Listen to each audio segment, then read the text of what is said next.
Not surprisingly, access to childcare has been severely disrupted by the pandemic, according to a new report for the Boston Opportunity Agenda. The disruption comes after problems with childcare access that have been around for several years. But the pandemic has only sharpened the focus on racial disparities in access, as well as the need for some new remedies. Our guest is one of the authors of the report. We'd like to welcome Pratima Patil. Thank you very much for being with us, Pratima. I want to start with what came before this report, because there was a report done last year showing that after all these years of trying to make things better, there were still a lot of problems with access to childcare. What was going on then? Yeah, so first of all, Chris, thank you for having me, and thank you for highlighting our work with this report. So in our last report in 2019, we tried to look at supply and demand over time. And what we found was that there was a 35% access gap, meaning when we looked at the number of children from 0 to 5 and the number of seats for children 0 to 5, there was a 35% gap in that number.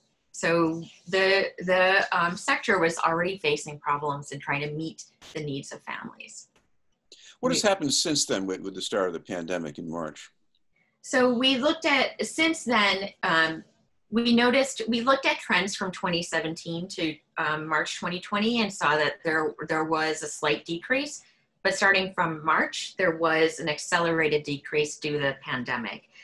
So much so that by September 2020, we've lost 16% of childcare providers in Boston. And what about the way that loss played out in different neighborhoods of the city? Because your report says that some neighborhoods had it much worse than others. Yes, what we found when we broke down the data, when we just aggregated it to look at it by neighborhood, we found that there were a greater number of losses in Allston-Brighton, Dorchester, and East Boston, where East Boston lost a third of their childcare providers. Now, there were also racial disparities in the families most affected, Latinx and Black families. And I guess that ties into maybe some of the occupations involved and how those were affected by the pandemic too. Yes, it's possible. We didn't look at the data to know that for sure, but it is possible that neighborhoods with families who were facing greater disparities in the pandemic also had greater fears around sending their children to care, but also in losing their jobs, their employment in the industries they're in. What are about the providers themselves? What have they been going through? I imagine financial concerns and just a whole lot of stress. Is that reflected in your report in some way? Yeah, so we talk about how there's actually a U.S. Chamber of Commerce report that had said there's been an increase in cost borne by childcare providers due to expenses around personal protective equipment, such as masks and sanitizing, following public health guidelines, which is increased cleaning, maintaining social distance, trying to create structural changes in the environment to keep children 6 feet apart, but also needing more personnel to follow these guidelines, and having extra hours for all the cleaning. I know that there's almost a silver lining here in that daycare facilities have had very few cases of infections of COVID-19 that we've known about so far. But on the other hand, what about the expenses? I mean, are these just a little more that needs to be spent, or are we talking about significant expenses? We know that just for PPE, for family childcare providers, PPE for a month can cost $300 just for that per month. And these are providers that are already operating on thin margins, that have lost all their savings and don't want to pass on increased costs to families that are also struggling. You've got some centers where you have people who are probably getting very little money. They don't have the post-secondary education. So there might be a lot of turnover and there might be a shortage of supply. Couldn't that affect the needs of kids growing up in Boston who need a better education? Yes, you mean the providers having less education? That's one part of it, and plus they don't have much money, and you don't have the stability in the position. Right. I mean, so and what you're alluding to is also this it's been an ongoing problem, right? That has been exacerbated. It is also part why there's been such a gap. This sector has seen a really high turnover rate, partially because regardless of the degree or certification providers have, the compensation is extremely low.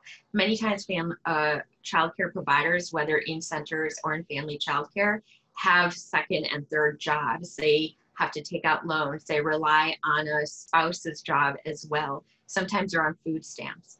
So this sector is so, there's such underinvestment in the sector that childcare providers often go into this field as educators wanting to help children and do the best they can. But we are losing out on that because they can't afford to remain in that sector. And so they leave it where they can make more to support their own families. And that is a problem because we often find sort of the experience that a provider has, a level of education, their dedication to the children are really what create these high quality classrooms we need for children's early development. They're crucial for early development. What do you see after the pandemic? Because, I mean, a lot of people are worried that although things will get better, they're not going to suddenly get better all at once. And what about this particular sector, childcare? Yeah, so we're concerned after the pandemic. What we have found, what our data has shown, is that we are losing providers and seats precipitously in an already low supplied sector. And we're concerned that once the pandemic lifts, perhaps when there is a vaccine and parents are able to go back to work, they're not going to be able to find the care they've needed, that they'll need to be able to go back to work. And a secondary problem from that might be the inequities we see with women then not being able to return to work and having to stay home and watch children. I know that long before the pandemic, people knew that childcare was critical, it was beneficial for the economy, but in your report, we're using the word now, essential. Explain what that means. What do we notice now that we didn't notice as much before, maybe? So that's, Chris, that's a great question. I think what we've noticed is that when in March, the governor closed down the state due to the first wave of the pandemic, childcare, most of it was closed down, but some of it had to be reopened to provide care for the children of essential workers. That was the only way that many doctors and nurses and transportation workers and people in grocery stores, all pharmacists, all the people who we consider essential could be supported to go back to work. And therefore the early childcare sector was essential for that. What we've also found moving forward is that it's the early childcare sector that's helping to provide spaces to learn for hybrid learning for K through 12 learners. They also know their communities, they know their families, and they've been providing supplies of food and diapers and just basics that a lot of families need because of job losses and other challenges. We're seeing that we're also seeing that many providers have talked about just making phone calls to families, to parents, to provide support and make sure they're okay, trying to send home learning kits, trying to have Zoom calls with children to maintain those connections and relationships. So the early childhood sector is not just about, it's essential for parents going to work, performing essential services, but then even more so as we reopen the economy for other professions that can return to work as well.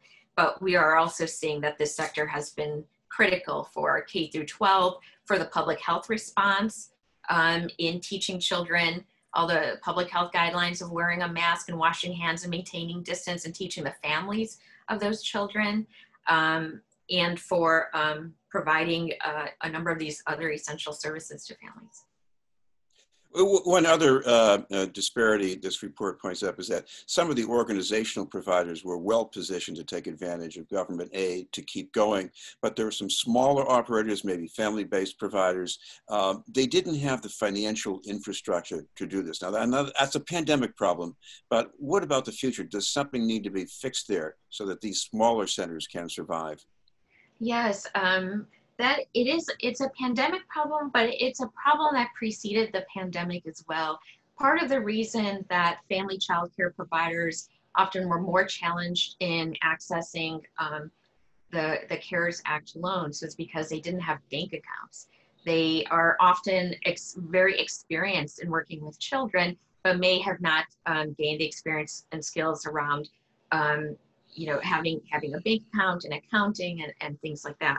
And so one of the things the the Mayor's Office of Women's Advancement and the Economic Mobility Lab has been working on, and UMass Boston, they've been providing business services, business classes for family child care providers to increase that stability.